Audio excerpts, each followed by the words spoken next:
Hey there and welcome back to XCOM 2. My name is Pete and today we complete another episode of our Legend Ironman walkthrough of XCOM 2 War of the Chosen. Last time we left off after an episode that was absolutely filled with new gameplay mechanics, and so after learning about dark events, resistance orders, covert actions and most importantly also about the mysterious Avatar project, today we can hopefully enjoy a slightly more relaxed episode, at least in terms of new information to process.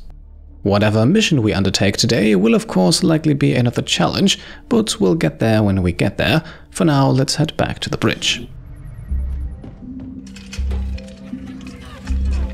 Now that we've finally got this place up and running, we should be able to access some of these dormant alien systems. Let's see if you two can play nice.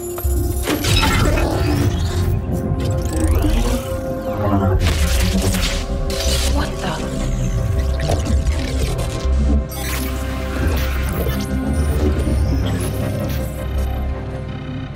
Shen, getting some kind of interference up here. Seems to be hitting us across the board. Working on it. Something triggered your remote uplink. But how is that possible? No one knows these systems. Shen, power readings just spiked. What the hell is going on down there?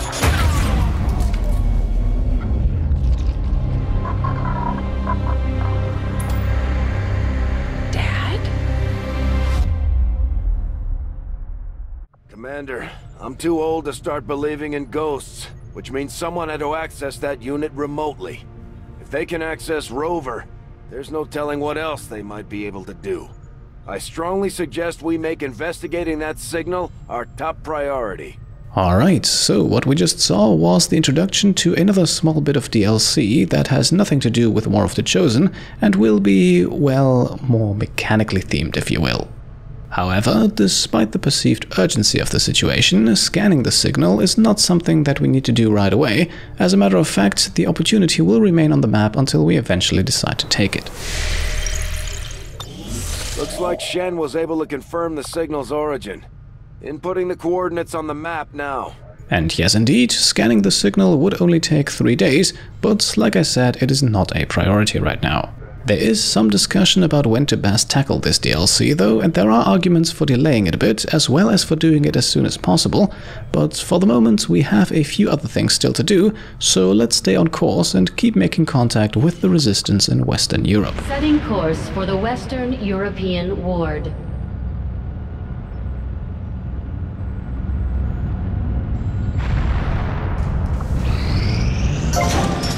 Alright, so this is probably the most interesting decision that we have to make today. We have cleared another building space, and whatever facility we decide to build here will be our last one for quite some time. And while constructing the Guerilla Tactics School and the Resistance Ring are easy choices for the first two facilities, number 3 is a bit more flexible.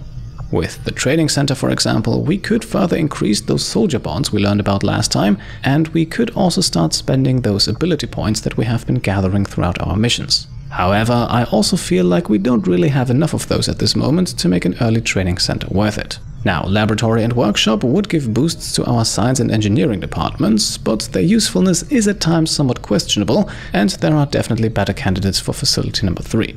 A power relay, we definitely want that, but only after the third facility. At that point we will run out of power anyway and have no other choice but to build one.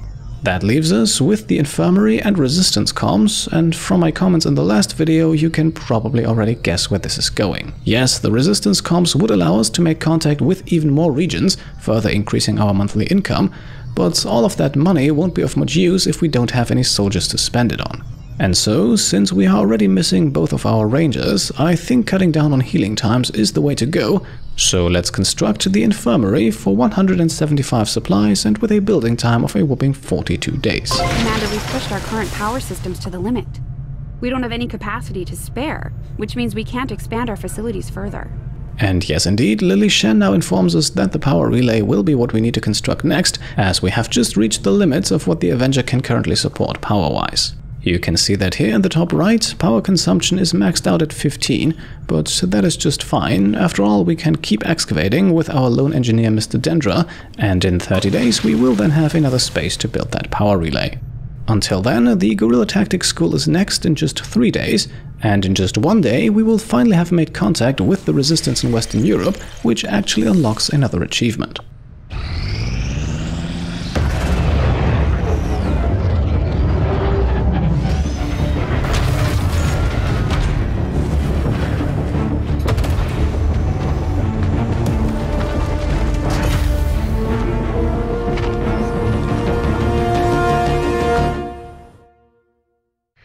Managed to track the chosen hunter to this region. Alright, so we have unlocked the Rise of the Resistance achievement, our monthly income has been increased by 95 supplies, and of course the chosen don't simply let us be, as the hunter controls this region as well.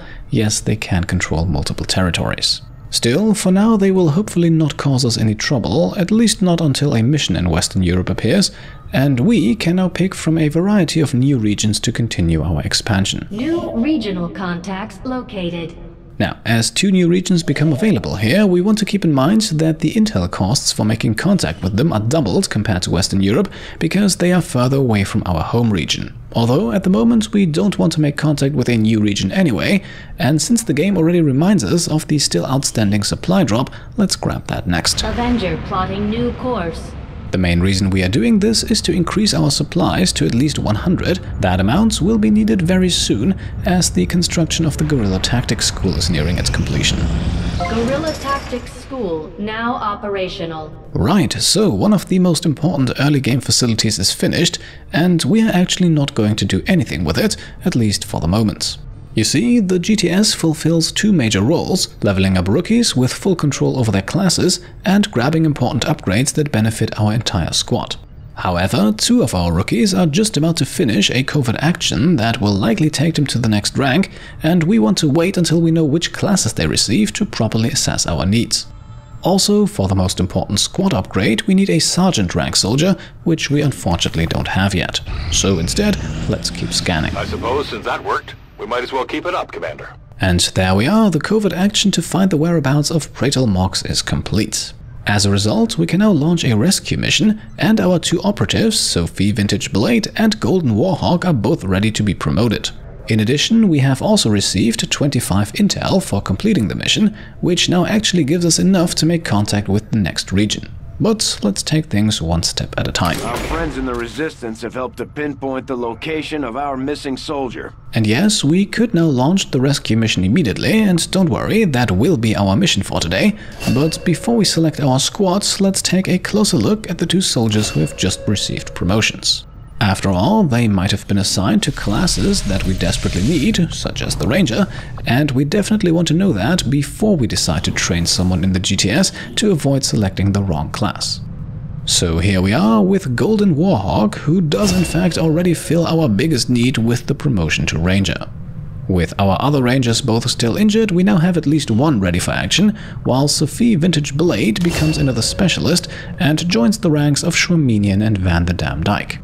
And with that knowledge in hand, let us now visit the Guerilla Tactics School.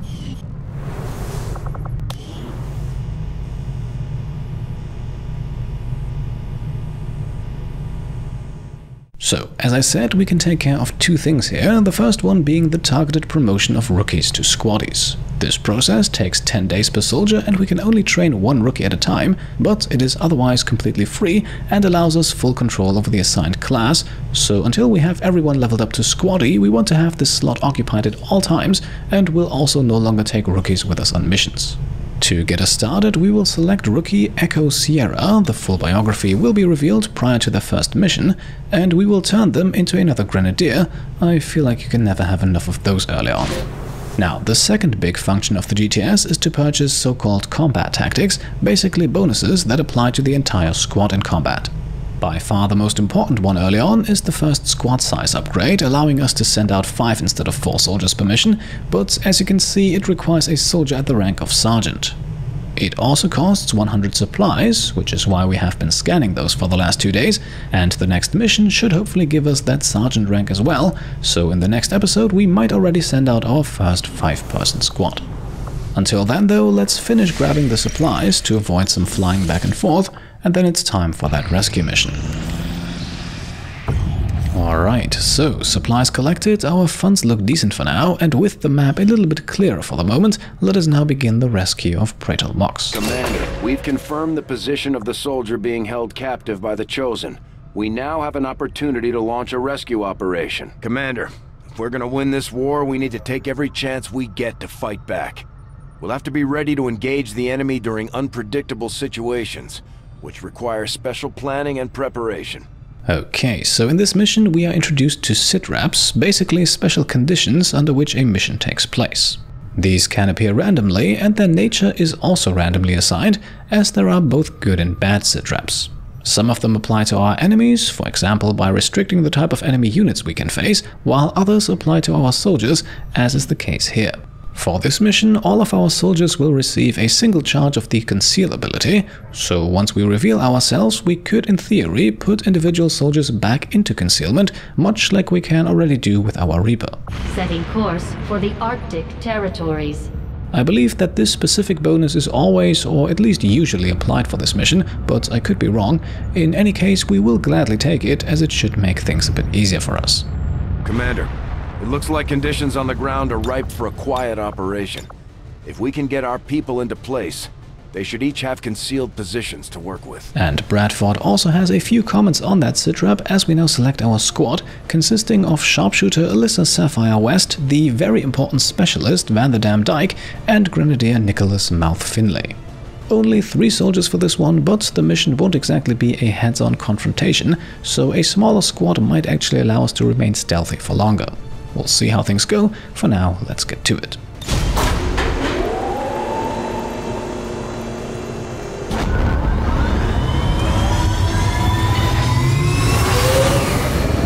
Sky Ranger deployed. In position to drop. We've confirmed that the soldier taken captive during our previous operation is being held within a high-security Advent facility not far from your position. If we try to take them back by force, it won't be long before we're totally outnumbered by enemy reinforcements. Our best bet is to go in quietly, drawing as little attention as possible.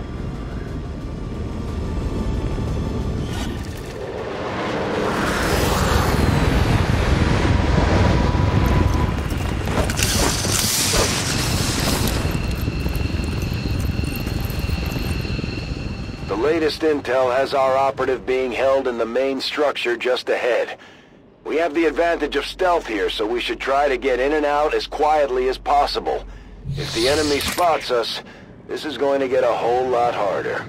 Alright, here we are right outside of the Advent compound with our 3 soldiers in concealment. And just like Bradford said, stealth is going to be our MO for this mission, otherwise things could get extremely dangerous. So, with Mox being held at the other end of the compound, our task for now is quite simple: get over there without being detected.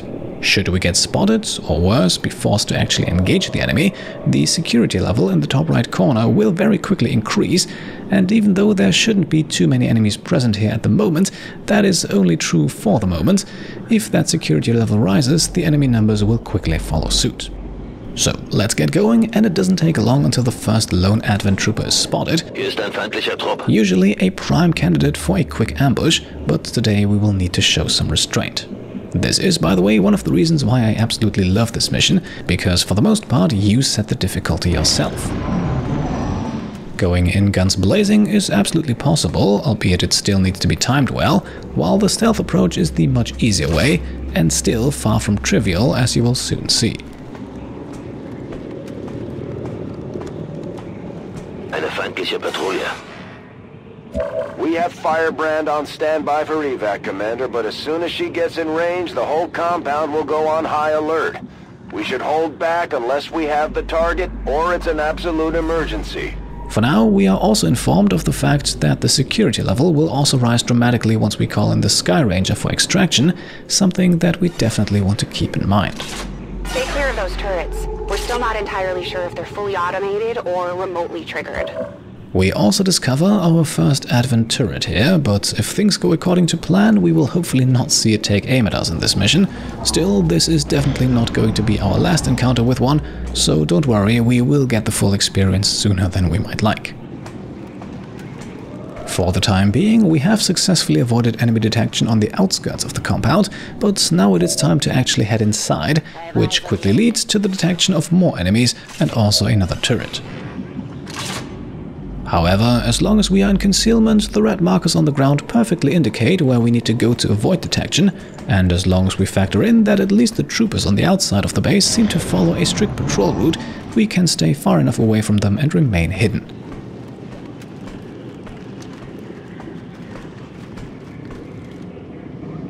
As we keep moving forward, Pratal Mox's holding cell is getting closer, and again, please don't think that the entire mission will remain this calm. It is safe to assume that Advent has some security measures in place to keep us from just walking into their prison and carrying Mox out of there. Nonetheless, the initial approach seems to go smoothly, as we actually need to loop around the back of the building here to find an entrance. Yes, of course, we could always blast our way inside with a grenade, but that is guaranteed to raise the alarm. Rücke zu Zielkoordinaten vor.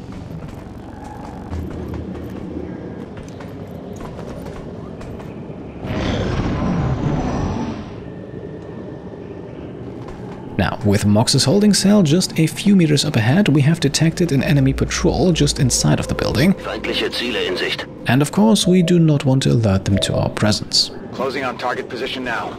However, their patrol route might very well take them through the door that we are currently standing next to, so let's bring everyone into cover and make sure that our squad cannot be flanked even if they step outside, as that would get us detected even if we are otherwise far enough away. Schon unterwegs.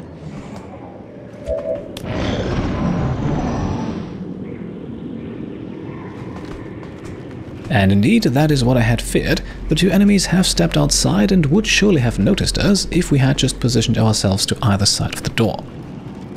As you can see, sneaking into the building behind them is currently also not possible, so we'll just skip our turn here and wait for them to hopefully turn around and give us some space.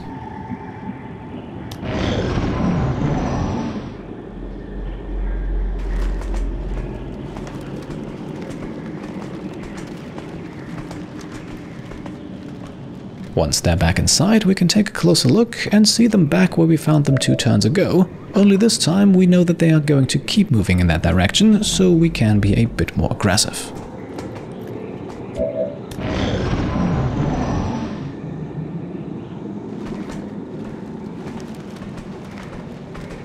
Alright, our enemies have moved away a little bit, and that means we can slowly start setting our sights on Mox's prison door. This door is why we have a specialist with us, as Van Dyke's Gremlin drone can hack that from a distance. Verstanden. Bewege mich zum Ziel. And let's actually deploy it here and see what the potential hacking rewards are. Hacke mich ein.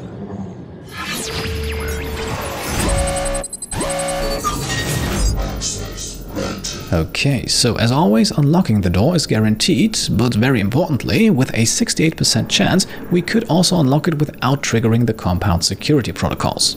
In other words, this might allow us to open the door without anyone noticing, and that is exactly what we want to do. However, since the two enemies are still pretty close and avoiding the alarm is not guaranteed, I think we want to wait for one more turn until they have moved away a bit further. Greif auf System zu.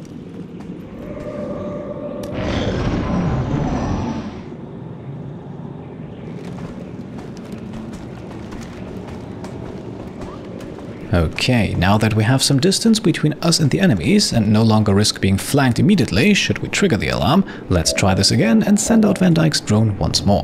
Infiltriere Zugangspunkt. The other hacking reward, by the way, the income increase, that is definitely an interesting long-term bonus, and the success chance is pretty good as well, but right now I would prefer to get everyone out of here alive, so we are going with the security bypass, and successfully at that.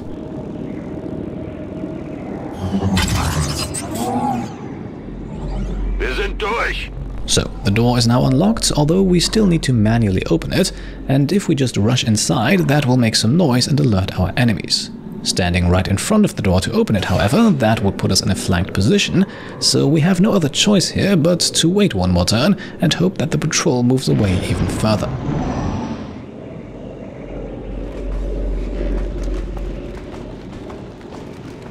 And indeed they do, breaking line of sight, which means we can now move in, open the door and get into position next to our target.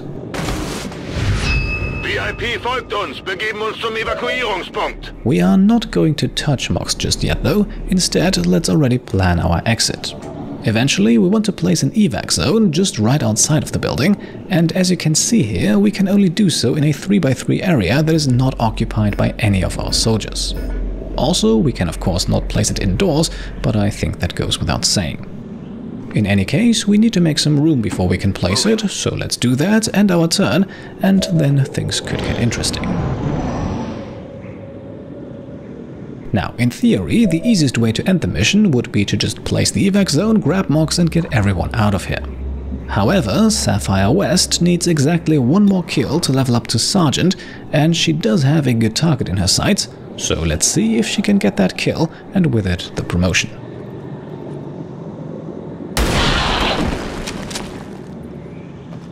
It's down! They found us!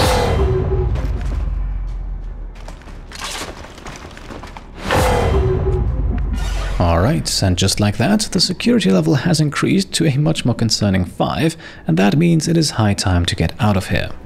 So let's put the compound on high alert and place our evac zone, which will, just like Bradford warned us, skyrocket the security level to the maximum. Bring in the evac! Firebrand is in position and the compound is on full alert. Time to move. Okay, so the entire enemy base is now aware of our presence and will converge on our position, that is, if we stick around any longer. And while we are not exactly planning to do that, Sniper West has just used up all of her moves, so extracting her won't be possible on this turn. For that reason, we are now going to apply Van Dyke's 8 protocol on her to give her a plus 20 bonus to defense, which combined with her full cover should hopefully keep her alive. Then we are going to pick up our prisoner, which does not cost an action, Wird erledigt. and that leaves us with the second half of our turn to move into the evac zone. Bestätigt. Evacuation is also a free action, and with that, Pratal Mox has been safely recovered and another achievement is unlocked. VIP in Sicherheit und bereit zur Evakuierung.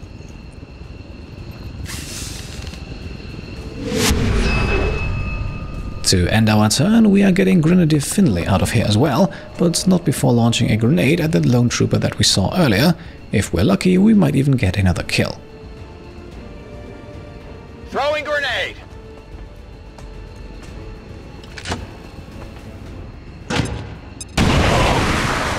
Okay, that did not appear to be a kill, but Alyssa should still be safe from being flanked, so let's evacuate Nicholas now and see what our enemies come up with.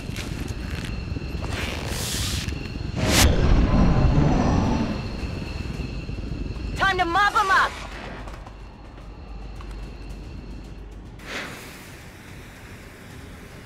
Advent-Truppen nähern sich unserer Compound has reached Position. maximum alert status. They put out a distress signal and we're already picking up multiple inbound transports. And this right here is why we did not want to go in guns blazing, because as soon as the enemies know what's up, they will send in reinforcements, and not just one wave, these red beacons will soon start appearing all over the place. Luckily for us, the lone enemy in our sights has decided to retreat, and that means we can safely get out of here. Let's evacuate Miss West and wrap up a flawless extraction mission. Heading home! All XCOM operatives are secure. Firebrand is returning to base. Everything by the numbers. Mission accomplished. I cannot fault you for showing loyalty to an ally in need.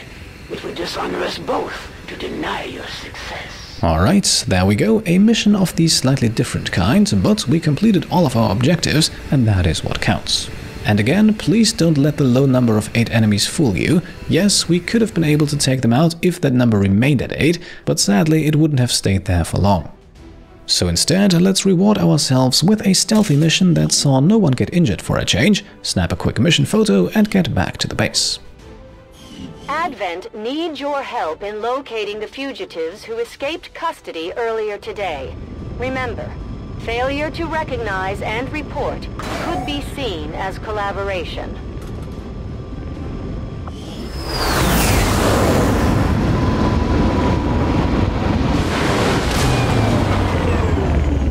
It wasn't easy, but Mox has been safely returned, Commander.